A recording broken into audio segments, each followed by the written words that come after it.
Hello. Hi. Okay, so we're just going to start straight away because maybe there might be joining some people, maybe not. And we have an Easter special for you today. Dun-dun-dun-dun. Yes, and that is something that was requested quite a few times already, which is one day, like a spoiler, me spoilering for you one day of my extreme hunger, because you guys know I've been showing you, and I am still showing you all of the things that I ate 1 year ago throughout the whole year. And so we are going to get there anyway. But I understand many of you guys are wondering, like, how was it? Like, what, you just cannot imagine what I mean by that. And I can understand that. And I do believe that it is very helpful also for you to know that, just to see how chaotic and how rule-less and it all was, and that it is also supposed to be this way. But at the same time, I really want to just make the disclaimer, and I really mean it, that there's no space for any type of comparison, because it really just all depends on your unique case. So if you are thinking, wow, that's so far too much, so extreme, then, or if you're thinking, I eat 10 times the amount or whatever, it doesn't even matter, because it really depends on your case. What I can say from all of my heart is I was following through all, and like in every second, to eat 100% what I wanted mentally and physically, but most of the time it was mentally. And the complete opposite, like the most scary thing that I could possibly think of. And I did that no matter what time of day. And it was very scary, because it meant it never meant eating less than the whole bar of the chocolate, or less than the whole bag of crisps or chips, or wherever you live and what you say. And that was very scary, but very necessary. And also, I just want to put into the disclaimer that there is a big difference of histories before an extreme hunger. I just want to let you know, because I think it helps people. There is a difference between someone who has been, who was, wie sagt man Magensonde? Like on the tube, on the feeding tube in hospital, because they're not eating at all. And, where I was in 2004, just very, very, very, very close to it, because I was so underweight. So this part of thing is very different from the state I was in physically before I went into extreme hunger, which was, as you guys know and see now in my videos, like many people would say, just very calorically rich, like in no way starvation or energy deficit. But I still was in an energy deficit. But I even ate the minimums, of the Minimart guidelines. But that is a big difference, and it will make a difference in your extreme hunger. I believe that. I mean, it would worry me if it was not the case, because someone who literally doesn't eat will eat the whole world and will not stop before 10,000 calories or whatever. Like, just saying, I mean, there should be differences, and that is okay and important. Okay. That being said, Yeah, we've prepared on the technical yes, side. an We Easter have the special. tablet with the pictures we will show you now. Yes, it was in a holiday on an island, and like here in Germany. And this was just straight away, immediately after the big shopping we did for the whole time there. And that shopping was, who would have guessed, extreme. It was a huge shopping haul, because 2 days before, I decided to, I'm going to make this happen. This has to happen if I don't want to die with this eating disorder. What has to happen? The recovery, the real recovery, Okay. without restriction. Yeah. Yeah. Thank you for asking, because I try to, I try to make it a little bit quick, because otherwise it's taking so long. Yeah, that was kind of I mean, islands are expensive here in Germany, and we benefited from one day in the week where everyone can buy for less in one supermarket, and that's what we did. And so that was the first thing I ate. After that, it's a pastry, sweet pastry with also, it's like sugar and fat and deliciousness, but something I never allowed myself. Yeah, and it's not vegan. That's also pretty much. I think there's very few. This kind of pastry thing is very rarely vegan, at least in the bakeries. And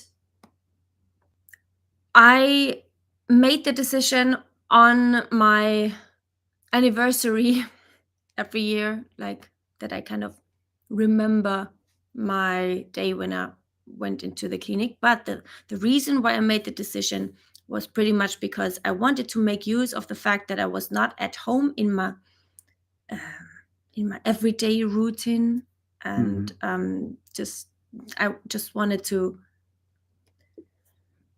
I felt like if I come home and nothing changed, then I would never change. And all of the little steps that you will see in my videos this year have led to this day that you're seeing now, which you're also going to see in this year, because we're going to get there. I just wanted to give you a little bit of a spoiler to give you some idea what this looked like for me.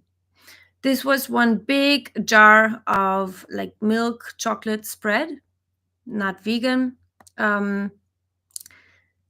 Just something I knew I had to buy. And this is like almost like 1 kilo. It was a huge glass. And you were not eating it like as a spread on bread, but I was spooning it, like by eating it by the spoonful, with a big spoon. I knew it was going to be this way because I knew that I knew it in my brain. I just crave eating this by the spoon. I just now realized that I rarely have this craving now. Like if I want something chocolatey, I will eat chocolate. And I know that there have been some episodes in the past, very many years ago, like about 10 years ago, where I had this kind of binge with Nutella, and I felt really guilty and then compensated by running. But yeah, we don't do that anymore. Also didn't do that here. But that was why I was so afraid of eating it, also by the spoonful, because I felt like I just lose all of the control.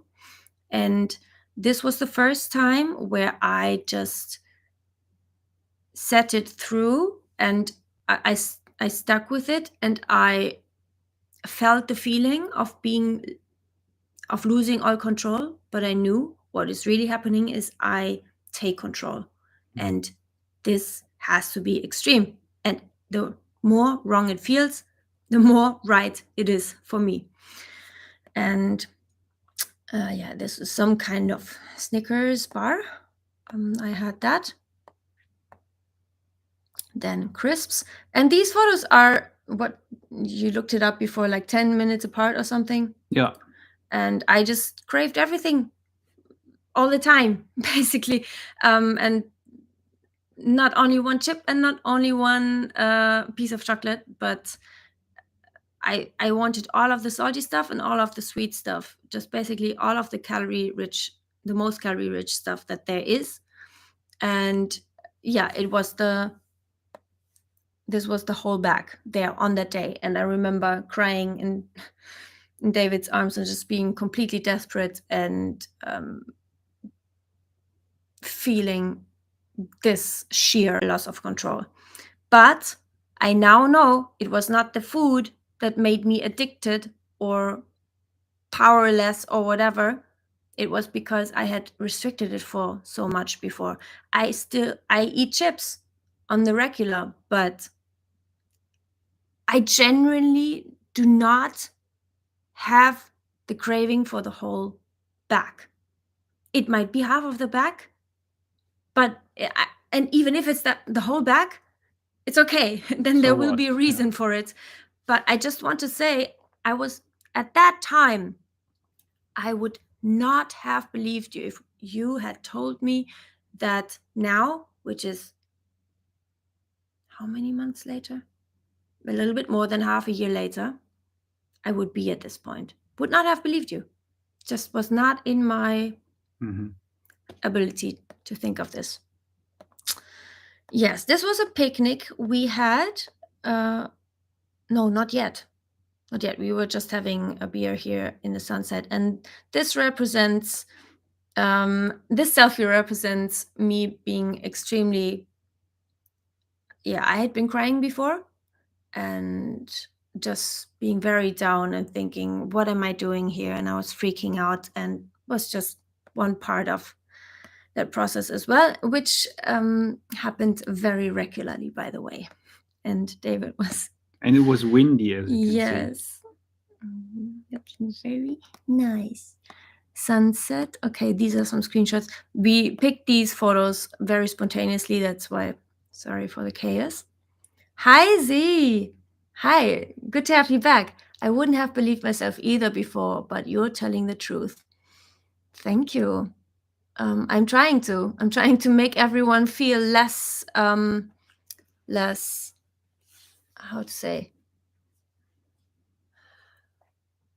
I'm trying to make you feel seen. I know how it is, because most people will think you are too extreme and you are now in a binge eating disorder and in another extreme and just shaking their heads. And I want my channel to be a place where you can come and feel understood.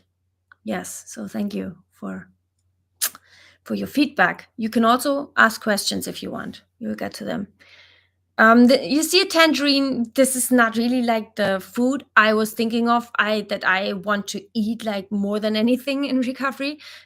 Actually, it was also a little bit because I felt, but well, you do need to eat. I had this urge to eat some vitamins, and I mean, it was just one. Yes, just one. And it was also, I can genuinely say, not to replace something else. I ate it on top of everything else. And I was also really craving it at that moment. So I felt like, I could also have had some orange juice, which would have been far more scary. But we didn't have that there. And we already had a super, super extreme shopping haul, which lasted us far more than those holiday weeks. And we went home with so much food still. Okay, this was middle in the night. It's in the morning, 7 a.m. And mind you, we were on the holiday, so I was still sleeping. Yes. Breakfast was a few hours later. Yeah, and I was awake. I couldn't fall asleep because I was extremely hungry. That's where the extreme hunger also kicked in even more. And I was thinking of this ice cream straight away, and I knew what I had to do. And I was in this, okay, we're doing this now. And I didn't even wait. And I just got up to the fridge, got this, like to the freezer, and it's an apple crumble ice cream with pretty quality ingredients like dairy and egg and cream, which industry likes to save on them. But because I am ethically a vegan, but I, how to say, I had to stop eating vegan or only vegan products because I had to lose the fear of the non-vegan products. And this was one of them. And that's why, this really scared me to read this. And I read it and I ate it still. I want to remind you, it's really I'm not kidding when I say it's really one of the hardest things I have ever done. And I have cried so much in this time. And if you're the same, kudos to you. I congratulate you. You are killing it. Pseudonym, so good to see you. I'm really happy. Thank you for all your content. Were you hungry all the time, or did you feel or also very full and just ate because you knew that you have to.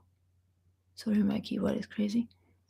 Okay. I think the question was, were you hungry all the time, or did you was feel... your hunger all the time, or did you feel full and just ate because you could?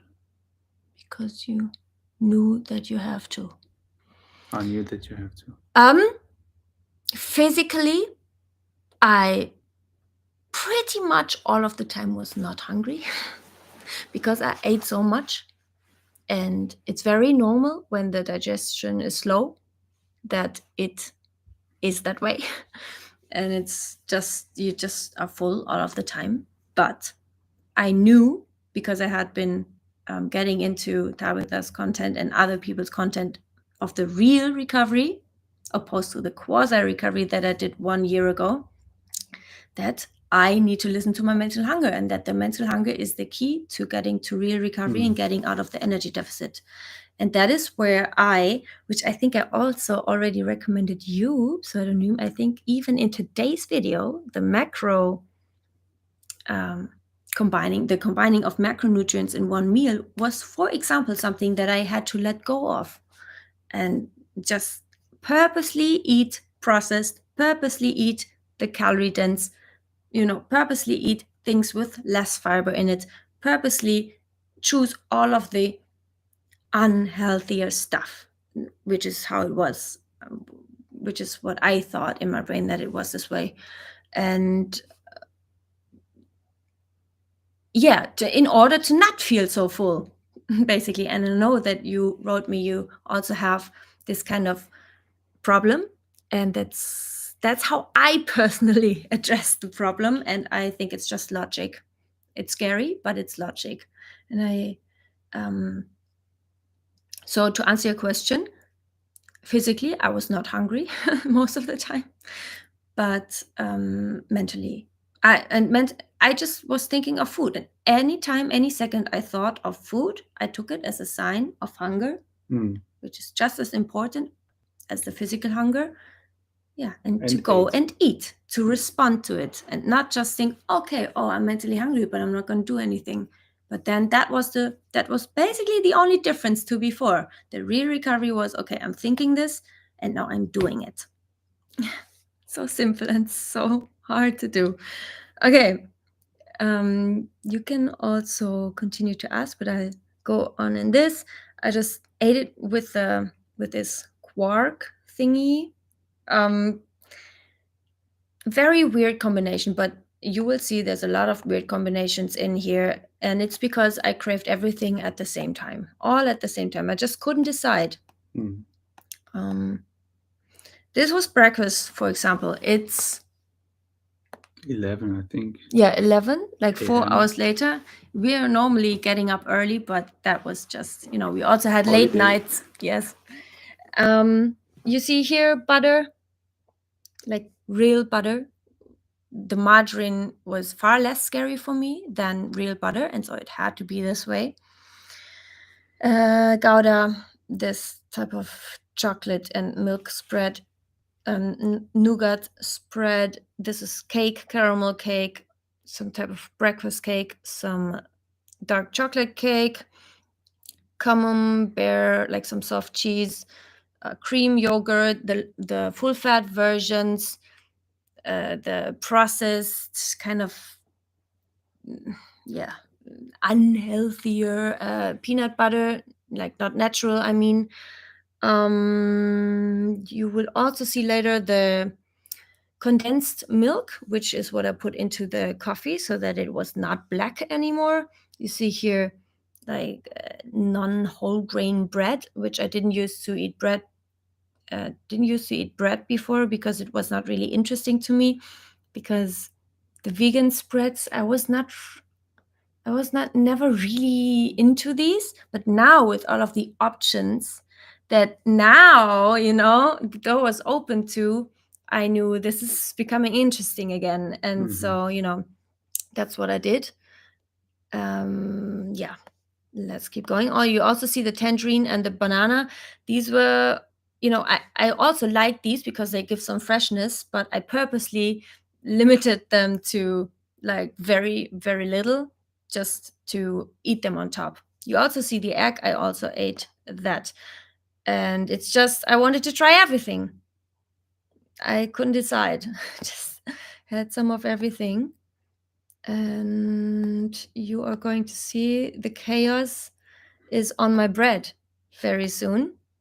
Okay, so this was quark or yogurt or both on the caramel cake.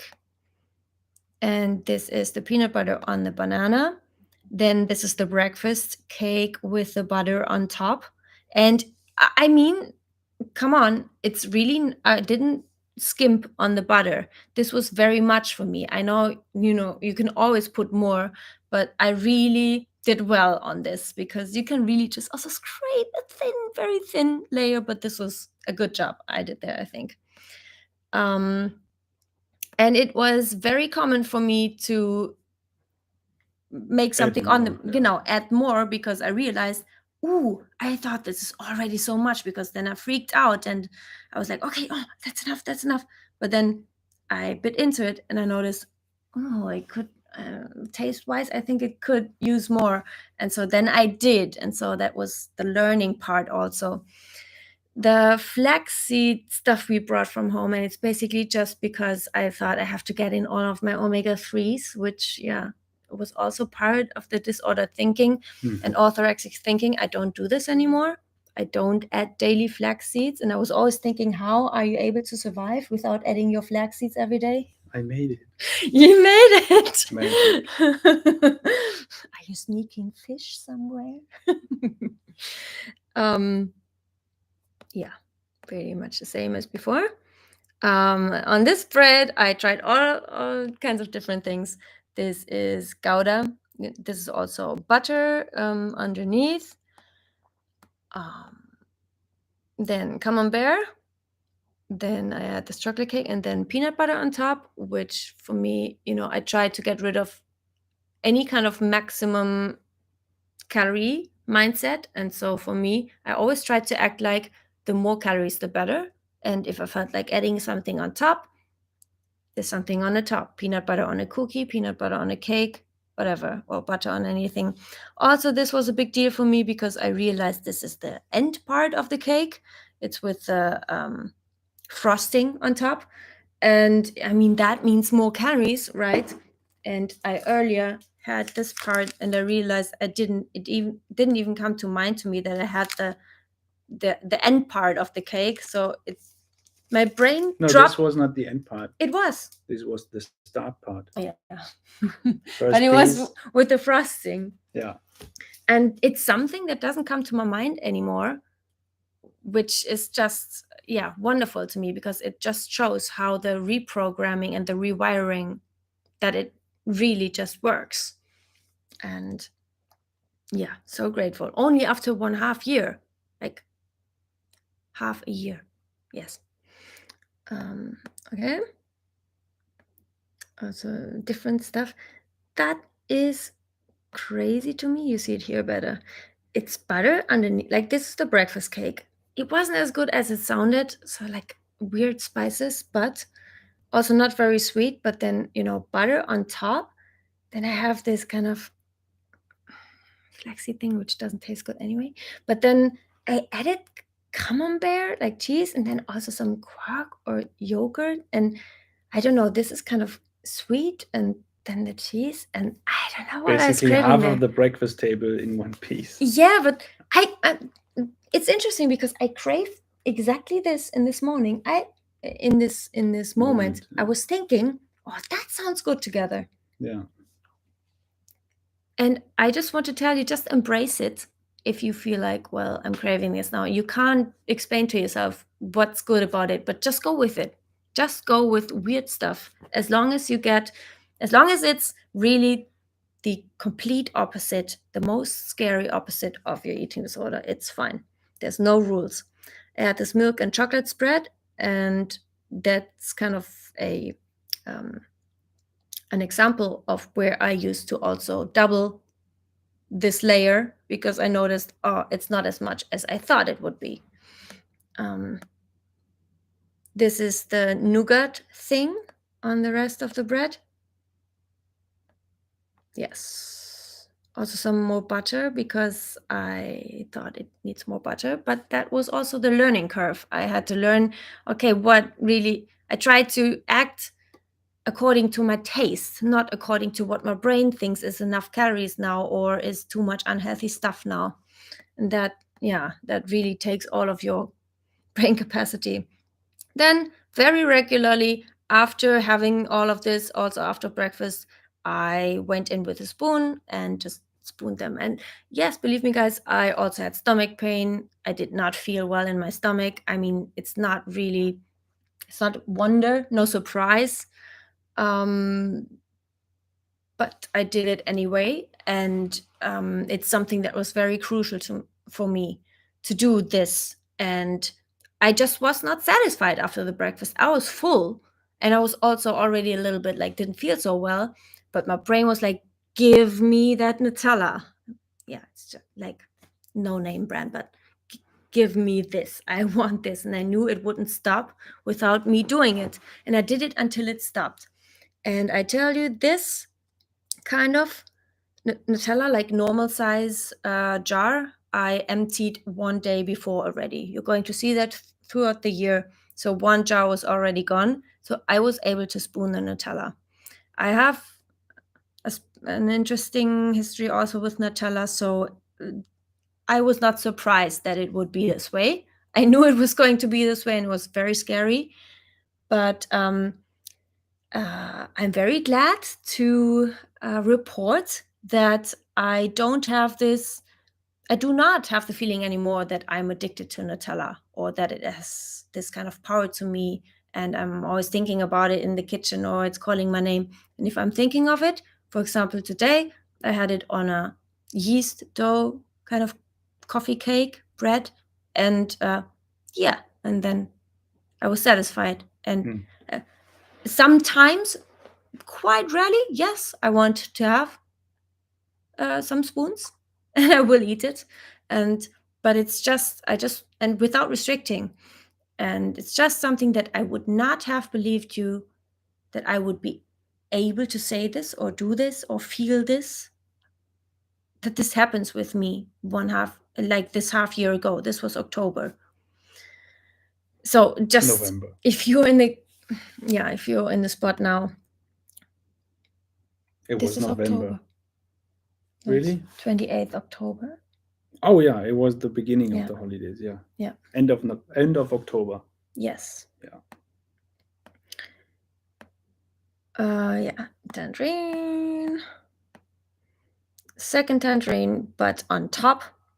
So we had a pizza picnic that we were preparing there, and I had to have a non-vegan pizza because everything else would have been less scary, and I tried to make the most scary thing ever. Wait a second. I need to reposition myself.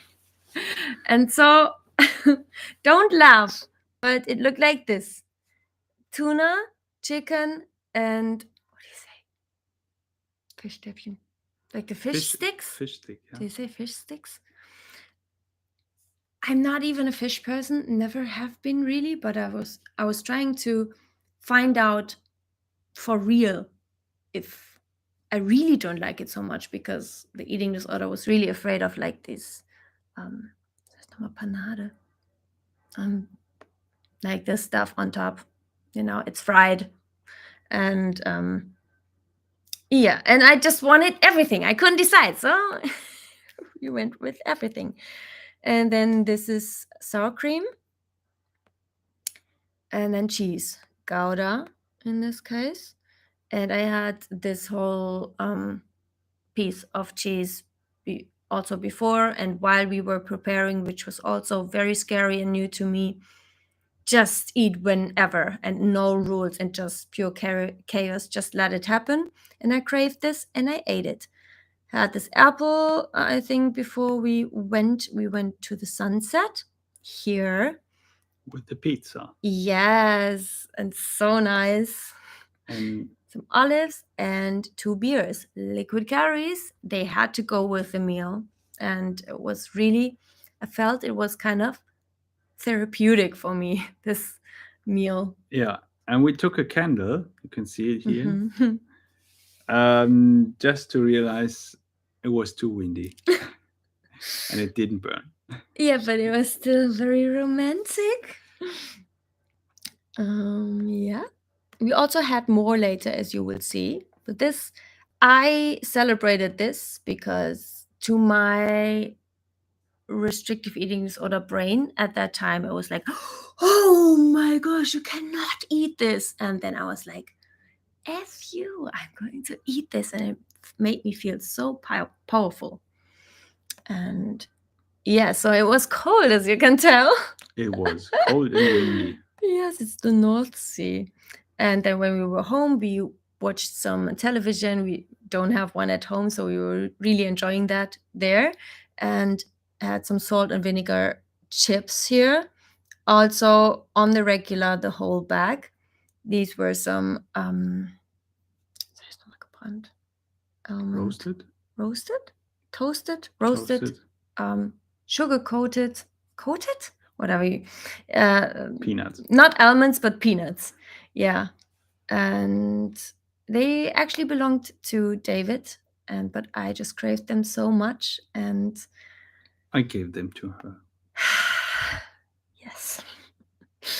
Okay, so I went next level on this one, and it was a lot more cheese because I realized again, oh, it looked like a lot of cheese on there, but when I ate it, oh, it didn't taste like enough cheese. And I made it happen. Okay, we're learning, we're going even more extreme, but now I don't look at it as extreme. It's just what it is, you know. It's but then when you're afraid of calories and afraid of gaining weight, then this is, you know, a no-go. There's also some, oh no, this it's chicken. I think I said feta in the German. It doesn't matter.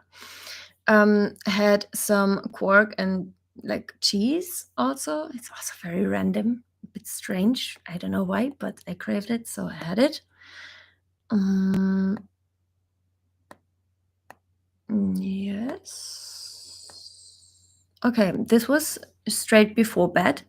Very common for me to do it then. That's chocolate, by the way. I also would do it now. Like if I crave it before bed, I almost always have something very short before bed.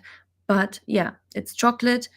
I had different kinds, and sometimes 200 gram, like very large size, sometimes normal. But it was always minimum 1 bar, but very regularly also 2, or like then you know, like a very big one. Or it doesn't even matter how many. I just want you to know that I felt this urge to just finish it.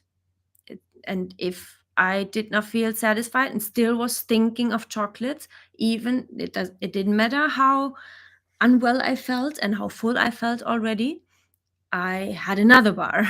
And I know how scary this feels and how powerless you feel. It was the same with me. Yes, that was not mine. Okay, this was another chocolate bar here, the white chocolate.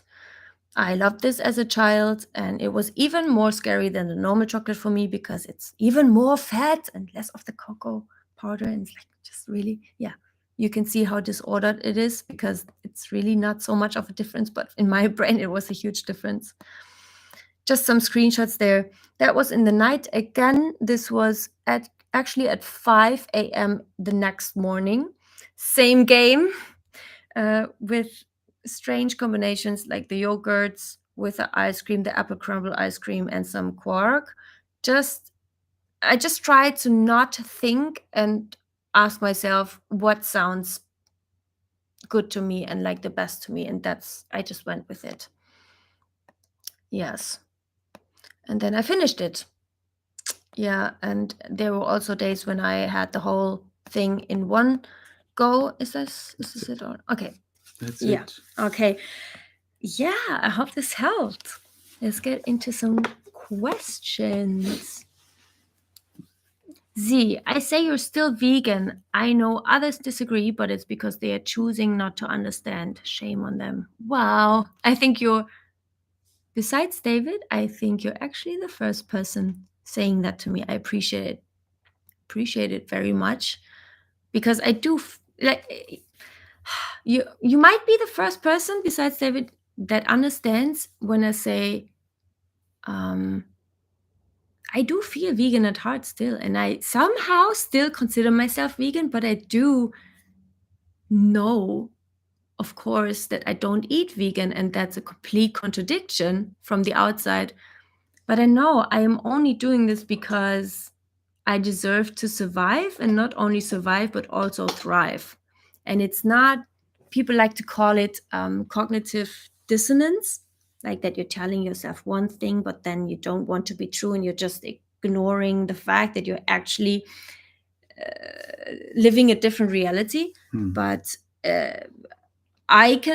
it's not that for me. It's more like, it's no problem for me to eat vegan, but I would just stay in this prison forever. And I believe that the only possibility and the only chance for me to get out of this is to prioritize your mental well-being. Yes, is prioritize losing all of the fears that I have in this modern world, which is unfortunately not vegan, and put it above my ethical convictions, as much as that hurts. There will be a video about this topic next week, next Monday, because we won't have a live stream next Monday as we are traveling, but we prepared a video, Which is long. And it will Yes. be how do you say? It's about the topic of, I'm craving animal products, but I just can't ethically. Like, my heart will not let me do it because I feel so bad, basically. Yeah, and we will be there in the chat together when the video is published, but you won't see us. Yes, but we will still answer your questions. I'm very happy this English live stream is actually active by now. Alive. Yeah, it is. I'm very happy about that. Keep it up. Come every Monday. Thank you so much, Zia. I appreciate it so much. Tina, hi. It's not up to us to shame anyone for food or not eating something or eating something. Food is as individual as each person is. Yeah, so this is exactly the topic that the video on next Monday is going to be about, the whole ethical thing, and how it can possibly be ethical for someone to eat animal products, because this person also thinks like nothing justifies eating animal products. There's just no way, because they're always suffering more than me. Like, my suffering is nothing in comparison to their suffering. And we were talking. I think it's really valuable, this video. Actually, I'm really excited about it, so make sure you watch that one. Pseudonym, did you ever think about giving up? Yes. Many times. A lot. I think every time you started crying because you were so overwhelmed by what your actions were, like eating so much and so like different styles, like sweet stuff, then salty stuff, savory stuff, like, and mix it all up and combining everything, and then you not quite regularly, but every now and then you kind of had a mental breakdown. And then started crying, and those I think were the moments where you thought, okay, I have to give up, I can't do this anymore. Yeah, there were waves of me, like after the extreme hunger also, where I was like really convinced and just really confident this is the only right way and everything. And then there were waves of, I felt so low, I was like really questioning everything. And yes, there were also days where I was taking it a little bit slower, maybe being a little bit complacent, like, okay, I'm just going to stick with this now because I just feel like so worn down and it's just too much. And I was kind of like maybe stagnant for a day or two, but always picking myself up again and making sure I talk to David, making sure I'm not the journal type of girl, but I would say being in conversation with myself, being very honest to myself, not running away from thinking things through, what I want for my life, what my visions are, what God wants for my life, what God's vision is for my life, what my calling is, what my purpose is, like this deep stuff, which I always just came back to the truth that I will not be able to live exactly that life if I become complacent, and I have to just keep up, like on top of the game. And so, yeah, but I'm also only human, and it was not from that day, that first day after that shopping haul that we told you, and then it just completely skyrocketed, and I never I don't know, I never was sad again. No, like, life is still happening, and you do become sad, and you do become stressed, and food has always been this kind of area of control where I thought, well, at least here I can now feel in control. And yes, you do have to learn to figure that out and not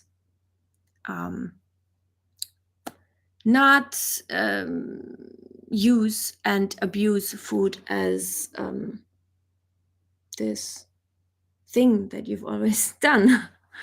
Did that make sense?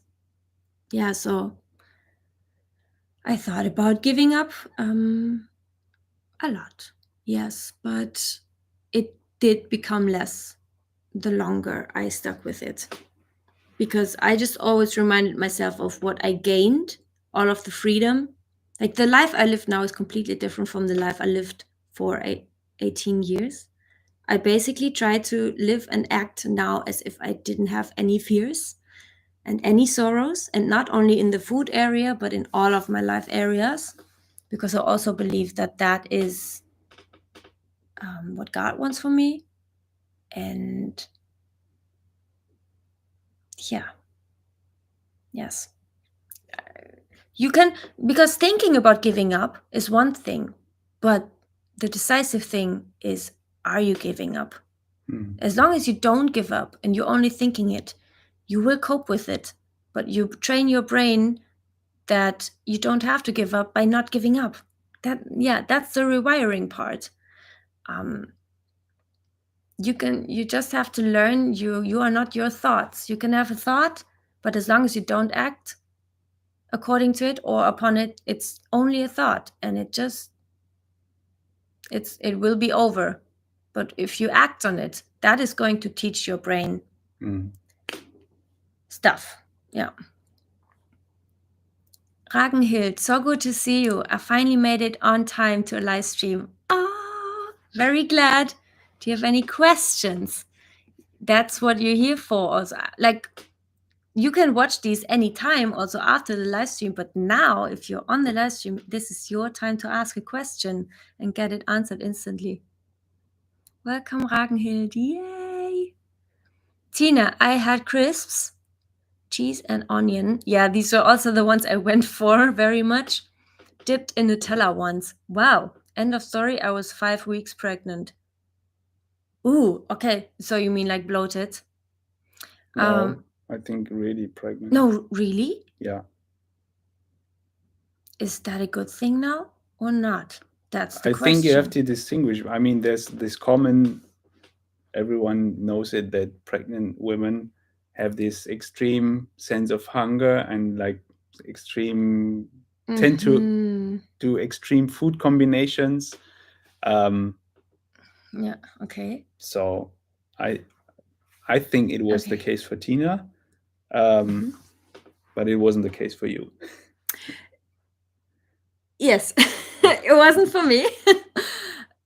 But I mean, think about it. It's no surprise that pregnant women have extreme hunger. How they are literally growing alive inside their belly. How? it cannot come from nothing. Yeah. So she really was pregnant. Okay. Yeah. Okay. Yeah. And it changed my life for the better. Some people, some women are really ashamed of it, and like even trying to hide the fact from their husbands. And it's nothing you should be afraid of or ashamed of or try to hide. It's just normal because your body just needs so much more energy. Yes. And I mean, yeah, even like the notion of women just supposed to eat small portions. In German you would say Mäuseportionchen. It's like, it must sound really weird for English speaking people, Mäuseportionchen. But I think it's so harmful. Like, why? We're just living, we also want to live a happy, free, and also when we're healthy and energetic life. Are we supposed to live off of air? Like, no, we're also humans. We also need calories and energy. And yes, men are maybe a little bit larger and like in size and have more muscles, but sorry, but we have to keep up with the cycle every month. And we're like, it just this notion of women having to eat less than men and have slower metabolism, it's just crazy. It's just not true. It's just I think a society made thing. Yeah. I'm not shaming their food. I'm saying it was not right for them to make any negative comments on what she eats. That was connected to the previous. Yeah. Oh, it's the gesture of the candle. Yeah. Yeah. It was just the gesture. Yeah. Right. Yeah. On other evenings, it actually worked when it wasn't that windy. Yay, you're going on a trip. Enjoy. Yes, we're going on a trip with my family. And really excited for that. It would have been something I would have been panicking about 1 year ago. I would not have shown it on the outside, and I would have survived, but I would have been like, thank God I am home again, because now I can eat all of my safe foods again. Yeah, I think really takes away from all the experience. You would have taken lots of food for yourself, like bring your own food. Yes. You would have when we were about to have to eat outside or to eat out, you would have asked beforehand, okay, which restaurant are we going to? You would have checked the menu online. Menu in advance. Yeah. Faking spontaneity, like thinking like, yes, from the outside it looks like I'm so spontaneous, but I was spontaneous and flexible as a brick or stick. Not at all.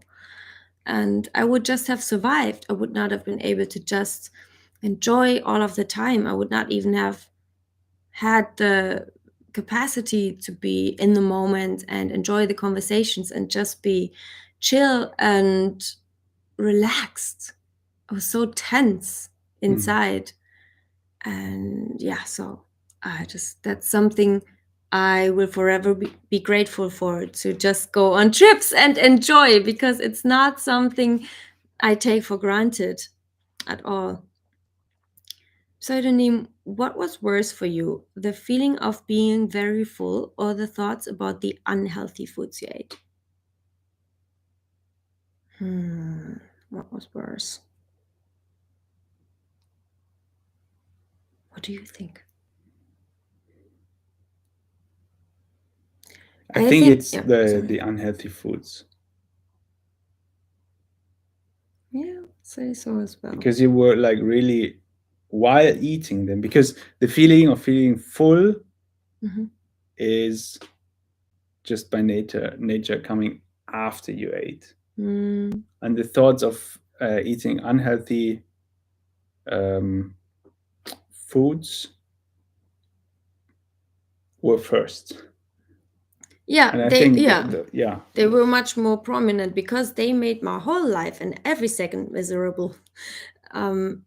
Yeah, but the bloating and the being full, it lasts hours. And like when you eat this extreme type of way, you do feel uncomfortable and unwell all of the time.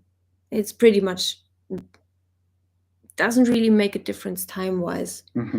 But I think personally I would tend to the unhealthy foods part still, because my mental prison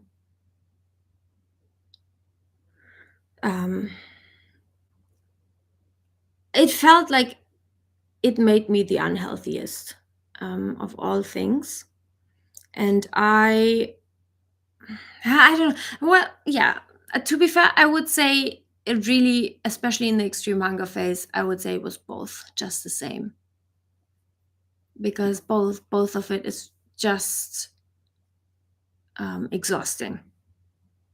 Yeah, physically and mentally. And that is why, because I went all in, and that was the difference that made me stick with it, because I felt from the first day on that something changed in my brain every day a little bit more. And the rewiring the rewiring I did not feel before ever encouraged me, gave me the courage to stick through and not stop halfway. Yeah. We're there. Do you know the feeling of eating anything in chaos and in the end realize that you didn't enjoy it and didn't really know what you really ate? Yes. So, and that is something that's pretty much every time I ate in the extreme hunger phase. It was not like just relaxed sitting on the couch and enjoying every crisp and like, my life is so beautiful. But it usually was fast and chaotic and uncontrolled. But the thing is, I let it be that way. I told myself before I started to eat, we're not going to slow it down. We're not doing disordered things. We are going to purposely let it happen in chaotic fashion and accept it. And in that way, it will not be loss of control because we purposely let it happen that way. And that's very powerful, because then it really is not loss of control, because you decided that this will happen. So that's a tip I can give you. That's good. Yeah. Yeah. It's like but knowing what will happen and taking action or taking control beforehand, and not to be overwhelmed afterwards. Yeah, I still was overwhelmed. Yeah, but you knew what's going to happen, and you purposely said yes to it. Yeah. In the beginning. Yes, and I was able to do that because I had been watching so much content of Tabitha Farah and also reading her books, like not all of them, but in general, that I knew this is how it should be. And so I'm going to try to get my mindset in that space. Also, at that time, I was just, every time I ate, I binge watched basically Tabitha Farah's videos, because they encouraged me and made me feel like I'm doing the right thing. But then at the end, what I struggled with was, so I knew, okay, and it was really helpful what I said now, that I intentionally let that happen, and it had to happen that way. And I felt powerless. And what do you say? Feeling you eat in chaos and in the end realize that you didn't enjoy it. Yes, I also know this feeling very well, because I always had to struggle with that feeling of it wasn't worth it. Think the sentence until the end wasn't worth the calories, like it wasn't perfect enough, like all of this and it just comes at the price that it's not worth it. And there's always the eating disorder coming in. And then I struggled with the fact that I had allowed it. So I was able to say, okay, I decided to do this. I decided to let this happen uncontrolled, and this chaos, I invited it. But then I maybe mentally punished myself for having allowed it. I just you regretted your decision. Yes, I was like, how can you do that? It's just your fault. Like, how? And it's like, blah, blah, blah, blah, blah, blah, like saying things to myself that I would never say to someone else. And just always this eating disorder telling me, like, what do you think where you end up with this? You're just really stupid and an idiot. Like, how could I be so naive and think that I will be able to be healthy eating all of this crap and this chaos, and you're just going to get the fattest pig on earth, and you're just so greedy, and this is something that so many people could never afford to do, and just so disgusting. And basically, I think it's also because, the eating disorder is something that I was so good at for such a long time, and this discipline was something that I was so admired for such a long time. The control I had, the perfectionism, like all of the attributes of and symptoms and, parts of the eating disorder that I carried with me were very much something that other people admired about me, and that made it so hard for me to not regret acting in the opposite way, because it felt like a weakness. And you guys, I'm not kidding when I say just tears were my lifestyle. I was crying a lot. I was an emotional roller coaster for sure, but it's also okay. Yes. And I just want to tell you, if you can relate to this, everyone has something that they are good at, which is not the eating disorder. I know, I was also there. Like, you feel like this is something I'm so good at, so it feels like an accomplishment that you're good at this. But maybe something you have to hear: nobody cares if you can run 10 miles or eat this little. Like, there's no meaning to it, literally. There's so many people out there, maybe some disordered friends, or someone that has some dieting or some unhealthy relationship with food admires you for that. But just think about it. It's what gives? What is there for the world about this fact? It doesn't really make you a better human, does it? It's just, crazy. But yes, your pseudonym, your question is really great. That's how I felt. Fundamentally felt all of the time. Yes. If you want more details on that, just ask more. Tina, we had that. See, agree with your statement of how you said you felt when you went all in. It's like a switch turns on. Yes. Pseudonym, thank you so much and have a wonderful trip. Yes, thank you. Okay, guys, I see you are several ones in the chat, and if you found this helpful, please don't forget to also smash the like button. Would be really helpful for us. Yes. Okay, it's getting dark now. It's getting dark. I'm also getting hungry. And I'm getting sleepy. Okay, so we're getting all of the things. Okay, I really enjoyed the time with you guys. And we hope that you liked the Easter special. Yes, don't forget to eat the Easter chocolates. You will also see the Easter stuff in, the next week, because I'm always 1 week behind. So I have content for you guys. Yeah, I'm producing 1 week ahead. Yeah. So, yeah. See? See. Okay. All right then. See Have you a good next Monday. evening, and we'll chat next Monday. You won't see us. I'm very grateful for your presence here in this live stream. Please make sure you're there next Monday again. It really makes our day, because it's a little bit